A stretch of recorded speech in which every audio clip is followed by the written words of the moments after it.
Good evening. You're listening live to the Xtreme Movie Show, Kicking It, the Drunk Stream, the backup, the part 2, which we will be talking about part 1 and part 2 of Drunken Master with Jackie Chan from 1978 and 1994. I'm Rob, your host, and as always, at Take 2, we're going to triple team this. I've got Dr. Venkman with me tonight. Good evening, sir.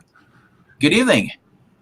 You sound loud and clear. And Eglantine, hey, master of all things Asian, is here. Good evening, sir. Hello, fellow film buffs. Yes, I have to join for Jackie Chan. Yes, so we're set up here with on Xtreme for this.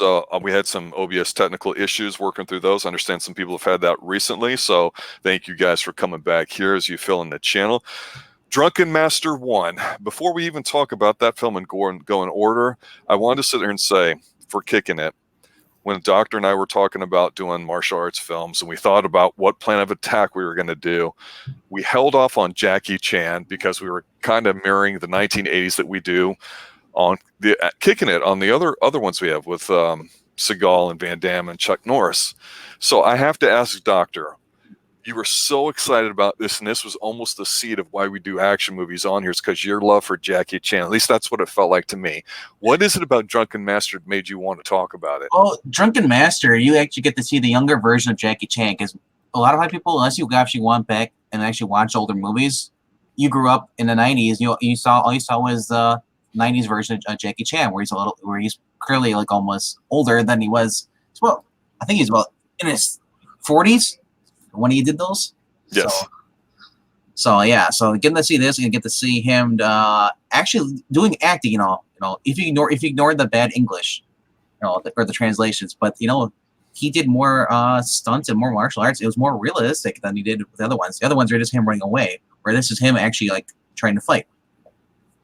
Now, E, you've been a big Jackie Chan fan ever since when? My first memory was Cannonball Run movie. So I don't know about you. What was it for you? You and I have a lot of the same past. So Jackie Chan is sitting there. He was with, what was his name? Not Jackie Lamrani, the big guy from Jaws, from James Bond. That was his partner. And there's a scene in Cannonball Run where Jackie Chan's just whipping up everybody. He goes, "Oh, you can help. Oh, you're doing fine." So this big guy's not fighting at all. And you got this little Japanese guy at the time, we didn't know, jumping around and kicking all sorts of tail. So yeah, I got into that. And then of course we saw it on HBO. And then right after that, they had a movie called The Big Hit. And that's the right title, right? I might be Big Brawl? That. Big Brawl. Yeah. The Big Hit was the, I don't know why I said that. That was the one from the 90s. But anyway, yeah, so they started showing that, which was an awesome action film. And I got into a lot of Jackie Chan films from there. To go off of what Venkman was saying, a lot of the movies that were introduced in the 90s were actually from the 80s. So you would see Super Cop and First Strike and the Rumble in the Bronx. Yes. They were all actually, they were re-releases. They would dub them in English and such like that. Sometimes the worst dubbing you would ever get, but incredible fights. This is also where I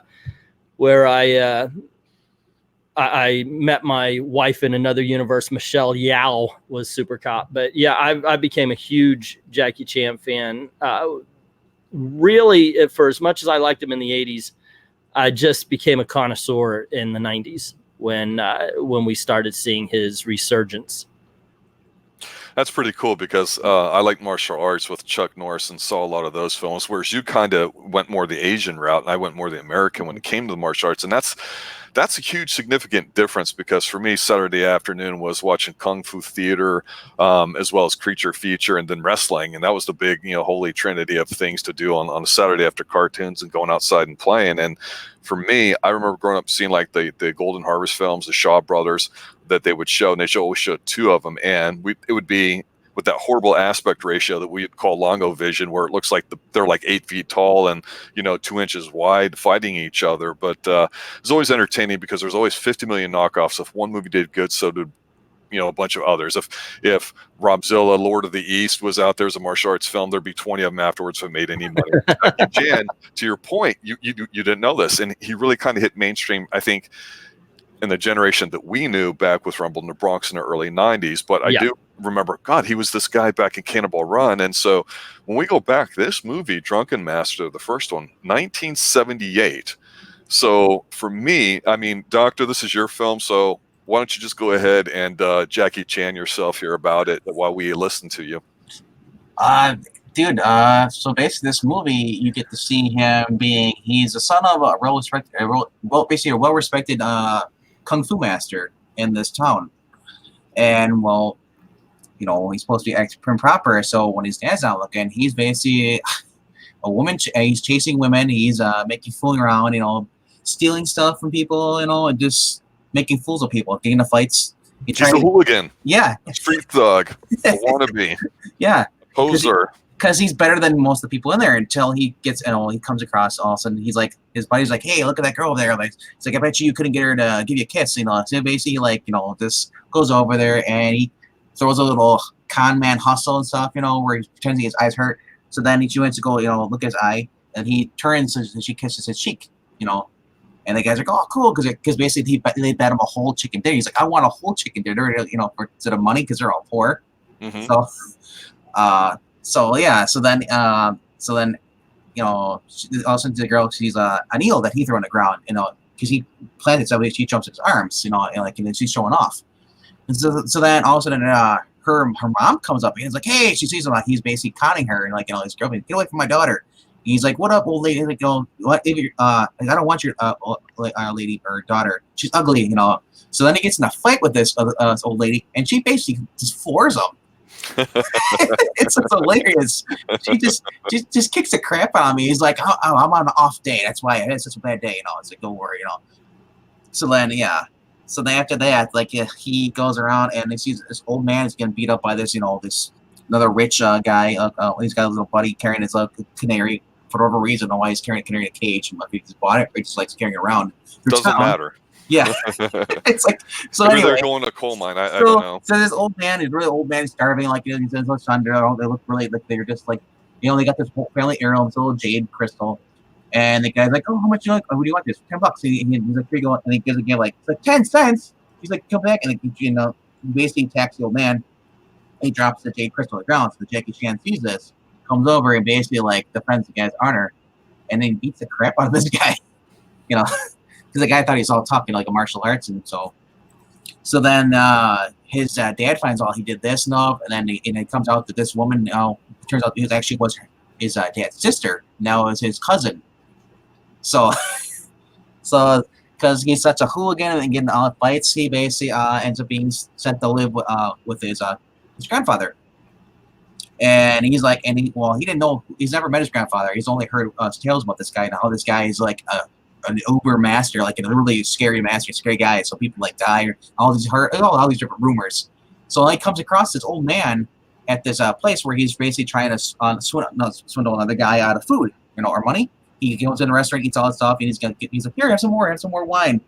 And they find out, you know, that he's basically, you know, trying to hustle. She's not gonna pay. And the guy's like, oh, no, the old man over there will pay for it all. And the guy's like, he gives a wink, you know. He's like, yeah. He's like, oh, who's that? Like, oh, that's my father. Yeah. He's like, oh, you have more than one father? And so basically, this guy's like, and it's funny though, because the guy who stopped him, like, that's actually my dad over there. So then I get all these goons come out, and here's Jackie Chan. He's like, oh crap. So they all start beating him up, and there's this stereotypical Asian with, you know, or type, you know, guy, and he's got the really huge buck teeth, and he's real skinny, and then he's like, you know, what do you have? You had dumpling. He punches him in the gut. He pukes it up. For each dish he had, he punched him in the gut. Finally, to this old man appears, and it turns out to be his grandfather. He doesn't know it though. So, and there's this old man. It's funny because like this guy is like fluently, he's fighting faster than Jackie Chan. He looks real old, but he's like just going like Mr. Roshi on stuff. He's just beating up people. So yeah, he basically takes him over and he trains him, and Jackie Chan tries to get away from him. He's like, you're not training me. All you're doing is beating me up. You're like, you're a horrible old man. He's kind of like, they're like hissy fit crying. So there's one scene where they're actually on he's got Jackie Chan on his four giant like some clay vases, like, or water jugs, you know, and he's got him with a little barrel, and he's got him bouncing on it. He's like, you know, Okay, no, it's like he's basically doing like Twister, like they take the bucket from water here, move to the one behind you. And he's like, this is pointless and all, and he basically waits the old man like get frustrates him so much, so he jumps and all of a sudden he pretends to fall inside the jug of water and tries to drown. The old man's like, wait, I can't let him drown because he cares about him. He pulls the old man into the water. Jackie Chan jumps out, puts the lid on top of it, and he raises his big giant boy. He's like, I hope you drown her, old man. You're a devil. He runs away. So he runs away. His clothes. He's trying to dry his clothes, and here comes this guy. And it's basically this guy who'd already like in the very beginning of the movie went around and he was challenging his other masters. He killed his other master. He was hired to kill him. So that guy basically shows up and like beats the crap out of humiliates him, and so that's he's like. So he has flashbacks. So basically, he goes back to the old man and apologizes because he wants to learn how to do the drunken master techniques. Right. So, meanwhile, in their training, they'll take a break. They go to like this little town, and they're playing like this 3-card stud. You got to get where the bean is, and the old man's like, he's fast. He's like, I may be old, but my eyes are faster than your hands, and he basically keeps winning all the money. So this guy basically challenged him, and he's got like he looks like kind of like he's bald, and he looks short, and he looks like Krillin almost from the Dragon Ball series, the mangas. I don't know if that's where they based all this stuff. Perhaps. But it's funny because he just like he's like Hammerhead from the comics. If you hit him, he hits you with the head, you're knocked out. It hurts. So he's beating up Jackie Chan, and Jackie Chan's just like he's like ow, and the old man's on the side drinking the bottle of wine. He's like, "You're doing good. Keep fighting." Doctor, please. I can't take it anymore. I've never heard you do that ever. Sorry. It's okay. I really love this movie. You nourished yourself. You seagulled yourself. You've done all that and more. That was like 4 bucket loads all over you. You pulled an Antonio Brown all over your own back. Oh, my God. Only the football fans will know what I'm talking about with a reference. Holy crap. My God. I mean, at least people can hear you rather than the stream. I attempted to start tonight, but my goodness. And in record time, too. He got a lot of words in. I thought I had get diarrhea of the mouth. My God, awesome! No, that's tremendous. The energy level was high there. I was feeling it. I couldn't contain myself. I want to see that movie. Yeah. So I gotta say though, it's a really funny movie. You gotta watch it. Just Jackie Chan. He's actually getting hurt when he punches people. Like Ingleton told me. I agree with that. One of the best things that Jackie Chan brings to the screen as far as action is concerned is sense of comedy, and the fact that you can get hurt fighting and hitting somebody as much as you can by getting hit. That's one of the brilliance of Jackie Chan. Also, he's willing to get hurt. Yeah. I mean, not just, of course, we know he does his own stunts, and he has gotten hurt many times. But his characters as well. I'll just say this as a final closing for the movie. Like I loved it, 10 out of 10. I mean, I'm usually not really? that good. Wow, I really liked it. I didn't realize you loved it like that. My God, it's like I said, it comes to Jackie Chan. He has some of his movies, like Police Story, Rumble in the Bronx. You get the same pattern. This one is totally different from his releases that they did in the 90s. This is a younger, like in his 20s. Yes. And before I turn it over to E to do a little. Well, I'm not going to do that for it. I'm not going to spew. I was basically want to say that the comment that Ed made was what it was for me, where he says it was the move set. Basically, you didn't see anything like that before, and sometimes, like in professional wrestling, you can see a fireman's carry and it's a boring move, but when you call it the F5 and Brock Lesnar is doing it, you're like, holy shit, that's impressive. Or just different things, you give it a different name or a different method of execution. The way it's actually done is something that can be interesting. I mean, the angle slam, just a variation of a fireman's carry, let's say. So for me, for Jackie Chan, when you talk about this, today I sat down and said, I don't recall, it's been a while since I've seen Drunken Master 2. And Drunken Master 2 came out in, I think, 94, at least the American release or the version I had. So that's almost 20 years later. And to your point, Doctor, he's not old here, but he's definitely not young like he was in the original one. So it's kind of loosely based on the same. But I tell you, the thing that I marked out on, and I don't know how you feel about this with martial arts movies.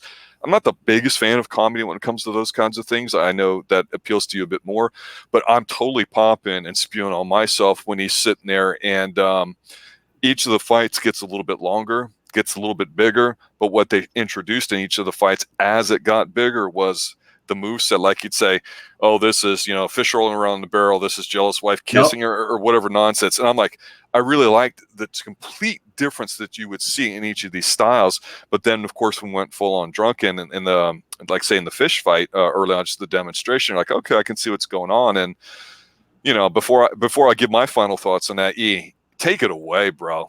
Well, one thing I did see Jackie Chan say in an interview one time, he says movie fighting is like dancing. You learn the moves, you go about, and that's one thing that is either something you're going to love or you're going to hate, is the fact that Jackie Chan choreographs his fights down to the freaking T. Yep. And you have to, because in Hong Kong cinema, they don't have all the stunt people that you did in America, and Jackie Chan was doing his own stunts. So they had to make sure that there's a scene where he takes a drink, and as he's drinking, he backs up while a guy's roundhouse kicking where his head was.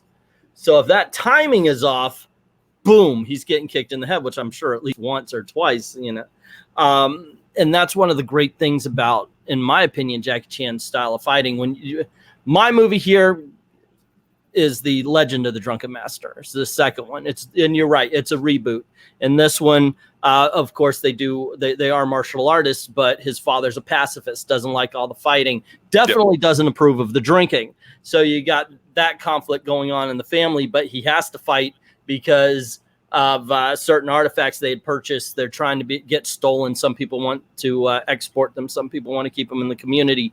So Jackie Chan finds himself fighting kind of in the middle of both sides.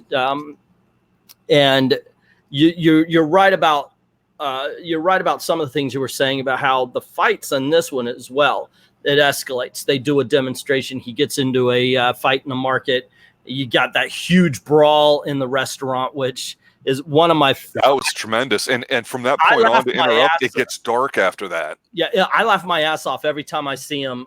He jumps over the railing to escape, and instead of landing on the picnic table, which you would see everybody do, and what, he goes right through it. He's like, oh, yeah.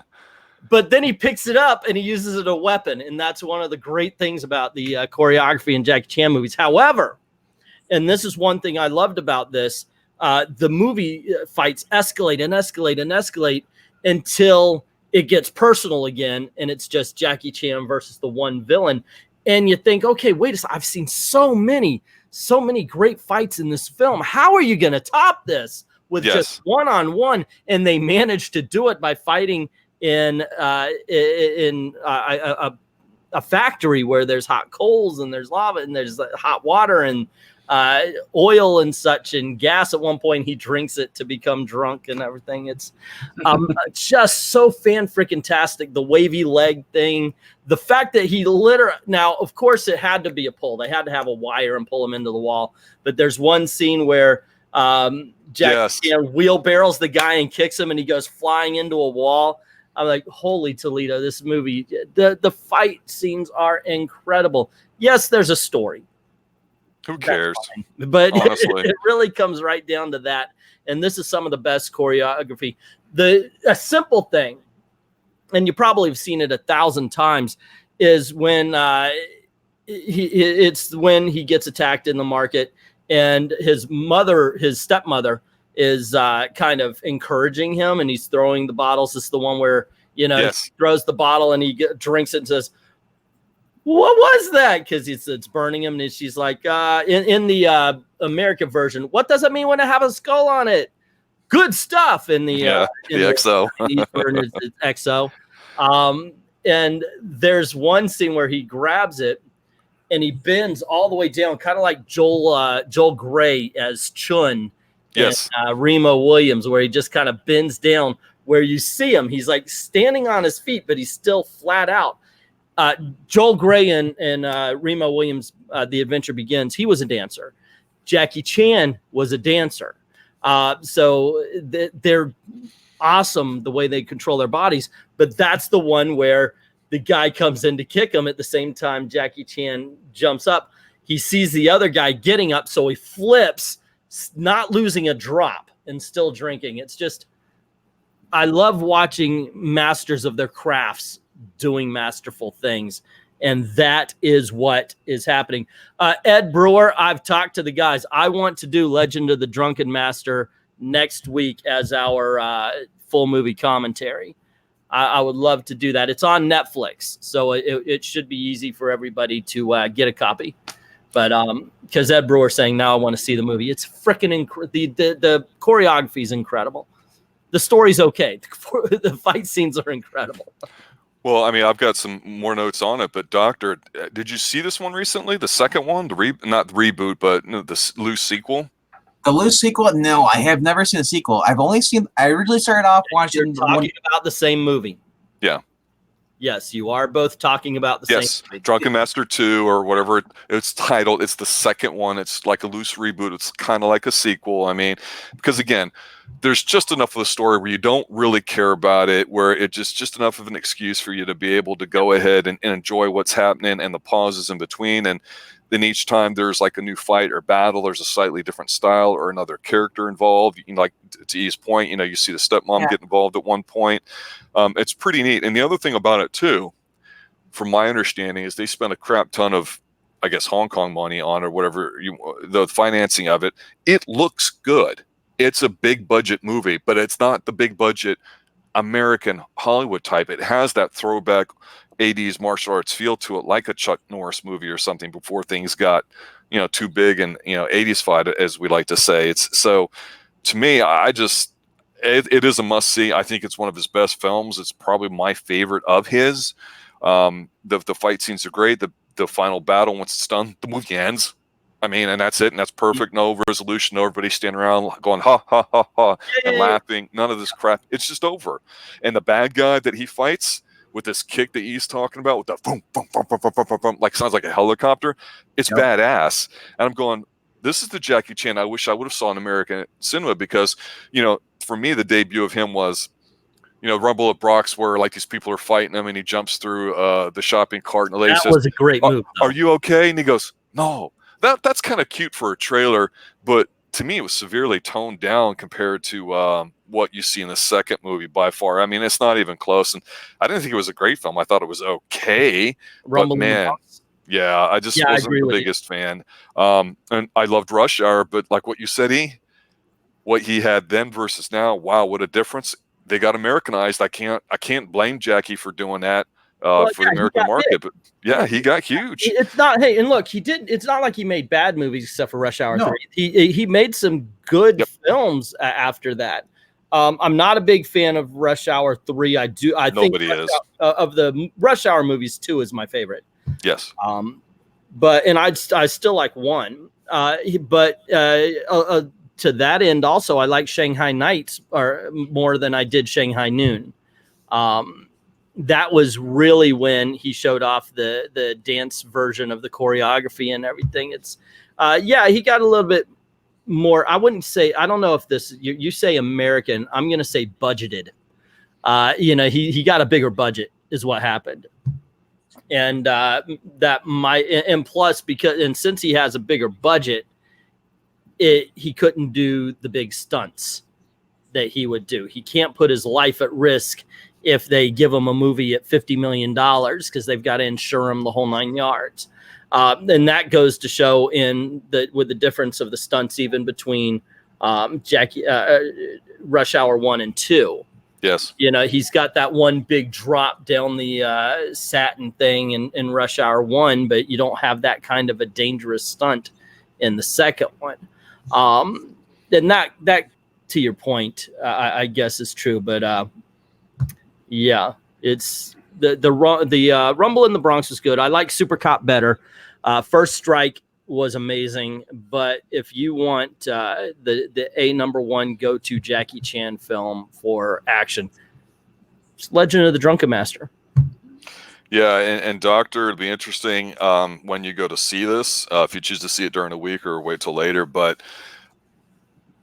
I really have a tough time saying the second film is better than the first, and I'm almost saying that here because it just seems a bit more refined. It's like he took the concept and was able to just kind of tweak it, as we like to say. Yeah.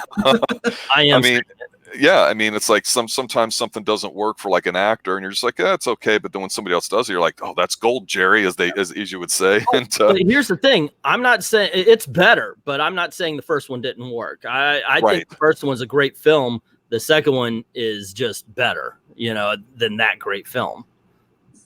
And one thing too, as we're wrapping it up here, as we get ready for the 8 o'clock stream, which you'll talk about in a moment, is that when you talk about martial arts films, regardless of whether they're like our B movies over here in the States, drive-in type movies that are just like cheap ass films that you go see and they're just made for simple content, that's okay. What I always preferred in martial arts movies, and I liked, was I always like the different styles and physicalities there, whatever, you get to see it. But sometimes movies might be hand to hand, some of them might involve a weapon, someone might be master of the staff, next one it's a sword, the next one it's throwing stars, another one is ninjas, another one it's assassins. There was always enough variety where you could just kind of tweak the formula a little bit, and then they would always show a master and a student type relationship, somebody trying to learn something. And it was always great because in a way it's the same Americanized thing, like, this is mine, no it's not, F you, all right, we get into a big, now it's a gunfight. But there, what I like with the man-to-man stuff is that I'm going to show you why Rob Fish better than Eglantine Kick, I mean, we figure it out and we do something creative with it. So the fact that a lot of these films, they would try to put their own spin on it, do enough creative for it, I think it's neat. I think the American films we've talked about so far in 2019, especially the horror ones, or outside of the horror ones, there is no creativity to it. So yeah, this movie is definitely highly recommended. A great film, Drunken Master 1 and 2. Enough said. Doctor, final thoughts? That's funny. You just went, enough said. Say more. That was me. I'm asking for the doctor's final thoughts. Final thoughts, and if you want to see a younger Jackie Chan doing martial arts movies he's never done in his movies we've seen in the 90s, and he actually let's say the difference between this one is that he actually tries to attack people, where the other ones he's running away or he's mistaken. This is him, like, thinking he's tough, and he gets the crap beat out of him, but then he learns how to do the Drunken Master, and it's just beautiful how he does this, how he just stumbles and stuff. Yes. And then he switches, he does the 8 drunken gods. Yes. And he doesn't like the one because it's a little feminine and all that. Then he has to combine them all. It's so fluent, but I love how he does it too. Like, he's actually getting hit when the guy hits him. He hits him. Yeah, I love it. It's one of the, I haven't laughed this hard in a while. It's it's basically one of my new favorite movies to watch. Nice. Yeah, E, maybe you can comment on what Ed's saying there about the insurance and all that. I mean, I know Jackie Chan had his own stunt group, and he's got real big, but I imagine Tom Cruise I thought he had something similar because, all the high stakes things he does.